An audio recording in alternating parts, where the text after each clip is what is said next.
Yo, what's up sa inyo mga kakwento? So, kumusta? So, naglalakad po ako ngayon punta sa bilihan ng mga gulay. Ngayon, habang naglalakad ako, share ko na rin po sa inyo sa bahayan share ko na rin po sa inyo yung mga legit agency kung saan pwede tayong mag-apply dito sa Japan na wala po tayong babayarang placement pinatawag at yung libre yung Japanese training nila.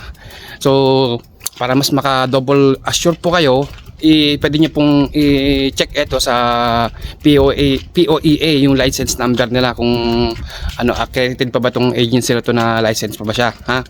So unang-una, ito yung nandito yung Prudential. Ayan yung Prudential Agency.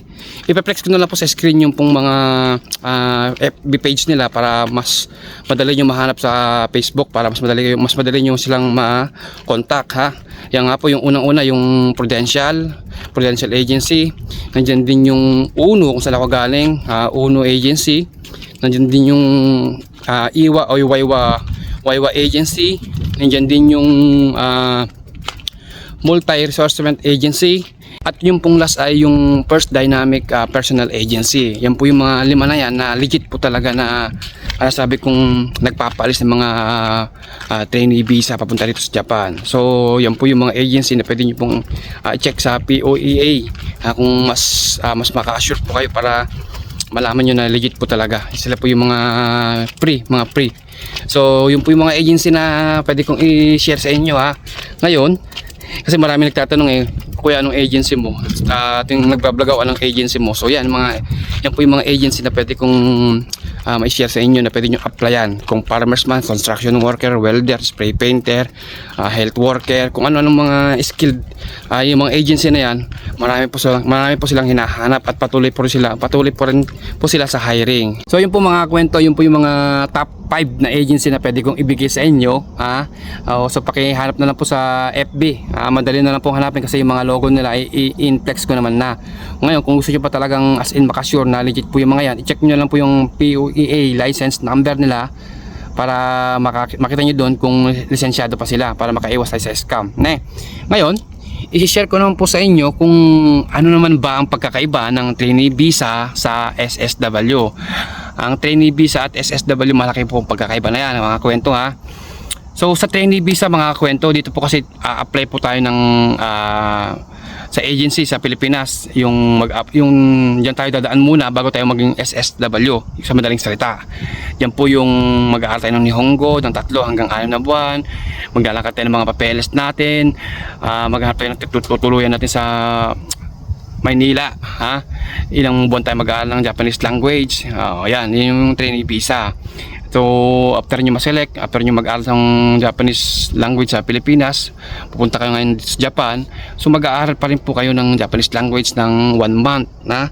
Pero ang kagandahan po sa trainee visa talaga ay habang nag-aaral po kayo ng Japanese language na 1 month, kasi mandatory po ng government dito yun, Japanese government, na ang mga Pilipino ay dapat dumaan muna ng 1 month training uli dito sa Japan after nyo mag-aral ng ilang buwan sa Pilipinas. Pagdating nyo dito, mag-aaral po uli kayo. Ganun po ang nangyayari sa amin, at ganun po pa rin ang nangyayari sa mga trainee visa hanggang sa ngayon, na after nila sa Pilipinas, lahat ng inasikaso hanggang sa mga tungtong dito sa Japan, so kailangan nyo munang mag-aral uli ng 1 month ng Japanese language. So hindi na po pasasakitin yung ulo nyo. Doon naman po sa mga school dito, sa mga sensei dito, yung mga teacher, tatanungin naman po kayo kung anong level ang natapos sa Nihongo, kung anong tawag to, kung level 21, 22, mga ganun yan mga kwento. Nagtatanong sila para doon kayo ile-level. Hindi naman po yung porket natapos kayo ng level, halimbawa natapos kayo ng level 20, and then pagdating nyo rito magle-level 21 kayo, hindi po, parang i-review na lang po sa inyo yung mga pinag-aralan nyo nung kayo ay nasa Pilipinas. Parang mas i-correct ng mga sensei dito yung mga lalong-lalo yung mga particle na medyo yung ibang mga sensei sa atin sa Pilipinas ay nalilito pa rin sa paggamit ng mga particle, ha. Ngayon parang i-correct lang nila tayo, mas magagamit natin ng maayos, kumbaga ganun. So after nyong mag-aral ng 1 buwan dito sa Japan ng Japanese language, so pupunta tayo sa mga kaisha, mga company. So yan, pagdating sa company, ilan ba kayo? 10 o 5? Sa bawat kwarto, mga kwento, 3 kayo. Ngayon, sa isang kwarto, maghahati-hati kayo sa bayad ng kada buwan. sa ilaw, sa kuryente, sa bayad ng kwarto nyo, kung ilang magkano ba, kung 5 lapad, o maghahati-hati kayo kung ilang kayo. Halimbawa sa isang kwarto ay 3 kayo, halimbawa sa isang kwarto ay 4 kayo, pero kada kalimitan ay 3 tao lang po talaga. At ganun po sa amin, at ganun din po sa ibang mga tropa natin dito sa labas. 3 tao po yung ina-allowed nila sa kada isang kwarto. Ngayon maghahati-hati kayo doon. Magkano bang hati-hati nyo? Sa amin kasi mga kwento, 2 lapad at 5,000. Yun po ang per head namin na binabayaran sa aming kwarto. So kung halimbawa yung kwarto nyo ay 8 lapad, so maghahati-hati kayo. Yun po ang trainee visa, magsama-sama muna kayo. Ngayon sa pagiging trainee visa mga kwento, ilang taon bang pinirma mong kontrata? 1 taon o 2 taon o 3 taon? Nasa sa inyo na po yan kung ipagpapatuloy nyo pa rin yung kontrata nyo. Halimbawa kasi yung unang taon namin dito mga kwento, pinag-exam kami para sa another 2 years plus 2 years 2 years contract. O pinapirma kami ulit ng another plus 2 years kung gusto pa namin. Pero kung 1 year lang gusto na, pwede na kami umuwi. So trainee visa pa rin ang bagsak mo nun. So after ng 3 years at yung company mo hindi nagpapa-SSW, so pag uwi mo ng Pilipinas, ikaw ay tatawagin pa rin trainee visa o technical intern training program. Yan po yung kwan. So magkano bang sinasahod ng trainee visa ng per hour? So nakadepende po yan nakadepende po yan sa lugar. Meron yung sa Tokyo, sa Aichiken, sa amin, sa probinsya, sa city. Kung sa city ka, mas malaki, mas mataas, pero mas malaki at mas mataas din ang cost of living. Pero kung sa probinsya ka, mas mababa, pero mababa din po ang cost of living. Yun po yung pino-point out ko na bakit mas mataas at mas malaki sa bansa, sa lugar na yun, at bakit mas maliit sa amin. Yung rin po yung pwede kong maging pinakapaliwanag sa tanong na yan, na pag sa city ka, talagang mataas po talaga ang mga cost of living, mataas po ang bilihin. Pero pagka sa province ka, kagaya ko, yan, tumatumana. Pagka sa province ka, nasa kagaya ko, tumatumana, so mas mababa po ng konti yung cost of living. Yan po yung pagkakaiba. Ngayon, magkano ba ang per hour natin? Magkano ba ang per hour natin na pinirmahan sa agency sa Pilipinas? Kung halimbawa ako, kagaya sa akin, nung ako ay sa way back 2021 na pinirmahan ko noon 2020, ang pinirmahan ko doon ay 980 plus lang ata. Wala pang 1,000. Pero kasi nasa probinsya ako mapupunta. And then yung mga kasabayan ko noon na welder sila, ang per hour nila ay 1,027, samantalang ako 985 lang. Yung welder na kasabayan kong trainee visa lang din ay 1,027, pero sa Tokyo sila mapupunta. Kaya nga lang mataas ang cost of living doon. Yun po yun. Hindi ho porket na nasa Japan tayo ay pare-parehas na ng basic na 1,027 o 985. Hindi ho, depende po yan sa mapupuntahan yung lugar dito sa Japan. Yun po yung pwede kong may paliwanag na per hour ng trainee visa kung saang lugar kayo mapupunta. Hindi lang po nagkakalayo yan. Ngayon sa trainee visa mga kwento, sa pagiging trainee visa, lahat po ng gagastusin sa pag-aaral ni Hongo ay sagot ng employer sa Pilipinas at dito sa Japan. Yun po yung kagandahan sa trainee visa. Habang kagayang sinabi ko, habang nag-aaral pa lang kayo ay meron na kayong matatanggap na 8 lapad at 5,000 sa allowance nyo ng habang 1 buwan na nag-aaral dito, at yung unang buwan nyo na pagtatrabaho sa company. Kasi nagtatrabaho kayo, wala pa kayong sahod, diba? So kailangan nyo talaga ng pang 2 buwan na allowance, pang suporta sa inyo. So ikalawang buwan nyo sa pagtatrabaho sa company, doon na po mawawala lahat. So magiging sarili nyo na po lahat. Yun po ang trainee visa. Ang alam ko, ang trainee visa ngayon hanggang 3 taon na lang po. Effective ngayong October. Yan po talagang ang nababalita ngayon dito sa Japan, na ang trainee visa ay parang hanggang October na lang. And then pagka gusto pong mag-extend at gusto mo pong mag-stay sa company nyo, kung nagpapa SSW, saka kayo makakatungtong ulit ng Japan kung magiging SSW na kayo. Ayun.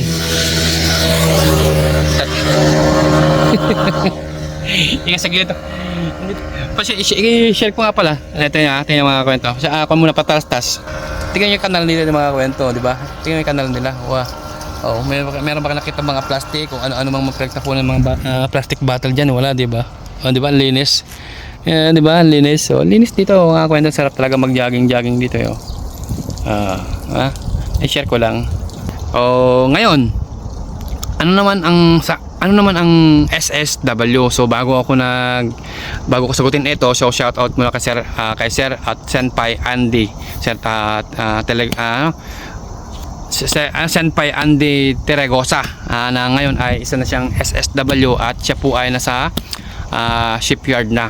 So parang isa rin siyang spray painter doon. Ngayon, ang SSW po mga kwento, once na kayo ay kayo ay pumirma na sa agency na isang kontrata at kayo ay isang SSW na, so medyo may pagkakaiba na sa sahod. Siguro hindi po ganun kalaki ang diferensya. Ganun pa rin sasabihin ko na kung kayo ay napunta sa Tokyo o sa probinsya, ganun pa rin yung sasabihin ko na kung halimbawa ang probinsya, pagka ikaw ay SSW ay 1-1, so pag ikaw ay sa Tokyo naman sa syudad, kung maaaring ikaw ay 1-3. Yan lang po yung alam kong pagkakaiba ng sahod ng trainee visa at ng SSW. Pagka SSW mga kwento, tandaan nyo nga ito pagka gusto nyo tumungtong sa SSW, hindi kagaya ng trainee visa, ito na pagkatungtong nyo dito sa Japan, lahat ng gagastusin nyo ay manggagaling na sa inyong mga bulsa, na hindi kagaya ng trainee visa na nag-aaral pa lang kayo, meron silang inaabot na allowance ninyo. So ang magiging libre lang po sa pagiging SSW ay yung inyong plane ticket papunta rito. So pagdating nyo, pagtapak ng paa nyo dito sa Japan, yung gagastusin nyo sa unang buwan nyo sa trabaho ninyo, yung allowance nyo ay sarili po ninyo. So wala pong manggagaling sa company or sa mga gobyerno dito sa Japan. Konnichiwa. So dumaan sila lola. Ayan, ang mga hobby o mga Japanese pagdating ng hapon, naglalakad-lakad sila. Ipinost ko muna kasi nahiya naman akong di ba kung sila ma-interrupt sila sa kanilang kwentuhan, mailang sila sa akin. So sana pa tayo. So yung nga po, kagaya ng sinabi ko na pag once na dumating na yung inyong mga dito sa Japan, sarili nyo na po lahat, sarili nyo na po lahat, wala na pong libre. Siguro ang libre lang yung susundin ko sa airport at idadala ko sa inyong mga company, yun po yung libre. Tapos yung plane ticket nyo sa aeroplano papunta rito, yun po yung libre. Pero yung kakainin nyo, lahat ng gagamitin nyo ay ipoprovide nyo na po yan. Yan po ang pagkakaiba na ng SSW sa trainee visa.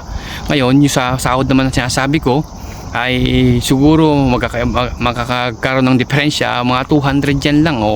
Dati kung sumasahod ka ng 1,000, so ngayon sasahod ka ng 1,200 or 1,300. Nung ako pumirma ng aking monthly basic salary, walang overtime, walang Sabado, Lunes hanggang Biyernes, 8 hours lang. Nung ako po ay pumirma way back 2020 sa aming agency, ang pinirmahan ko po noon ay nasa 11 na lapad. Sabihin natin, ang mga trainee visa po hindi po nagkakalayo at naglalaro lamang pag kayo walang overtime ay naglalaro lamang sa 11 or 12 na lapad. Kung makukumpleto nyo po yung Lunes hanggang Biyernes na 8 oras, kung kayo po ay pang umaga, yan po ang pwede nating masahod na basic salary ng isang trainee visa dito ngayon sa Japan ngayong 2024. Yan po yung pwede kong masabi na basic na maging monthly salary na malinis ng isang trainee visa kung makukumpleto nyo po yung 8 hours. Kasi bakit ko nasasabi na kung makukumpleto? Kasi may mga agency, may mga company po dito nagpapa-undertime.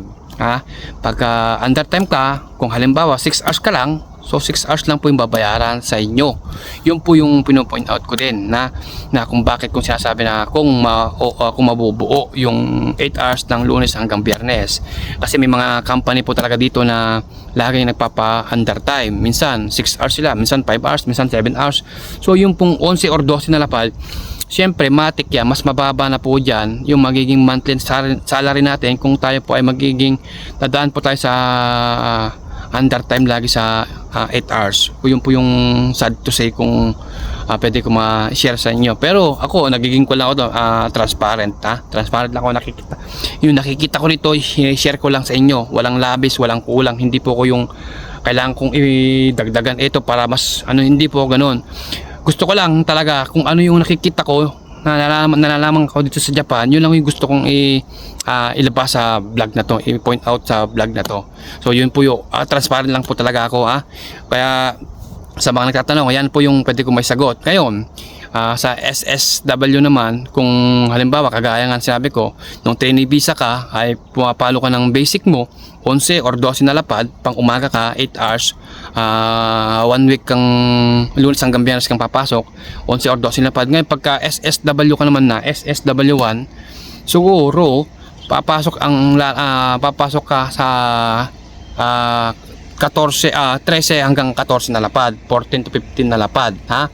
Magkano ba yung binabanggit kong 11 or 12 na lapad ngayong 2024? Ha? Magkano ba yung basic salary na binabanggit ko ngayon 2024? So yung 11 or 12 na lapad, kung ikaw ay trainee visa at ang basic mo dito sa Japan, i-convert ko sa Philippine money, kung ikaw ay pipirma sa mga agency ng 11 or 12 na lapad, yung po ay naglalaro lamang sa 40 to 42,000 kamo na lang. Basic na yun, malinis na yun, ha.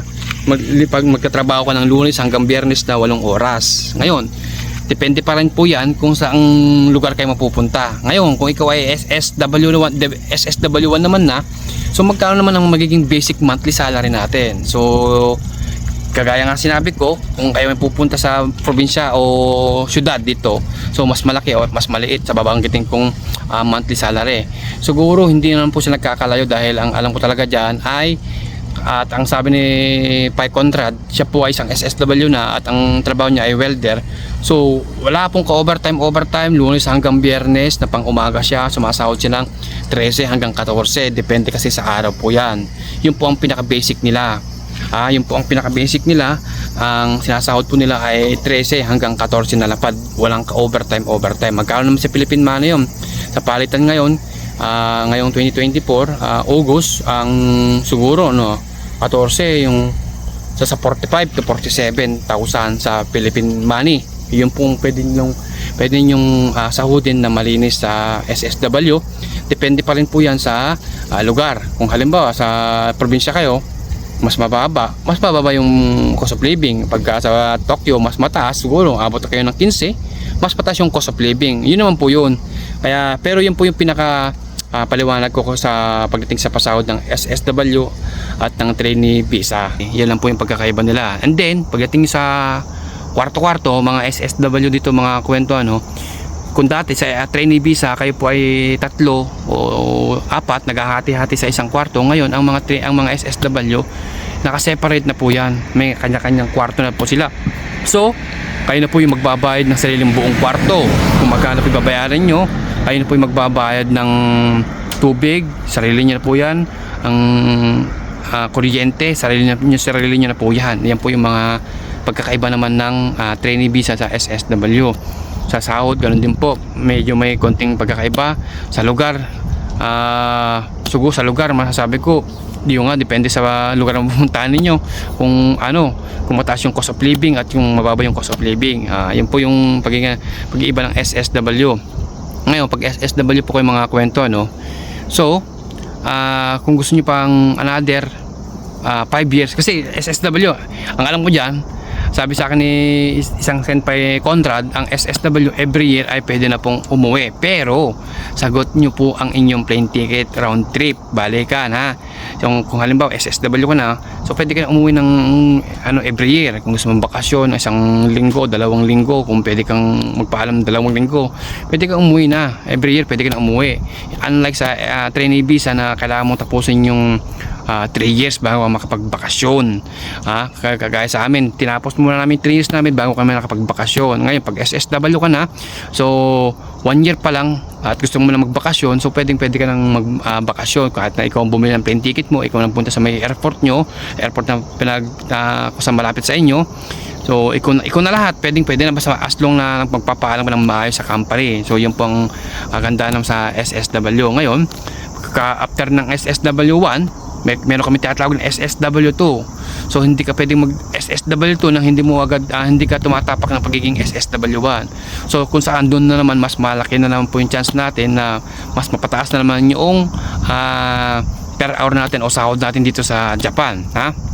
Ngayon, yung SSW to mga kwento, so parang lumilevel na sa long term visa ng mga Nikijin dito sa Japan, yung mga Pilipino ditong Nikijin o yung mga may lahing Hapon na mga Pilipino o Pilipina, sila po tinatawag namin Nikijin. Para yung pagka SSW to ka na, kung saan doon talaga ay nuknukan naman talaga ng dapat ipasa mo yung exam ng SSW2 para ikaw ay matawag na SSW2, kung saan talaga magte-take ka ng exam doon. So kailangan mo ipasa yung exam, yun po ang pinaka-importante, at hindi po biro ang pagtitik ng SSW2 na exam.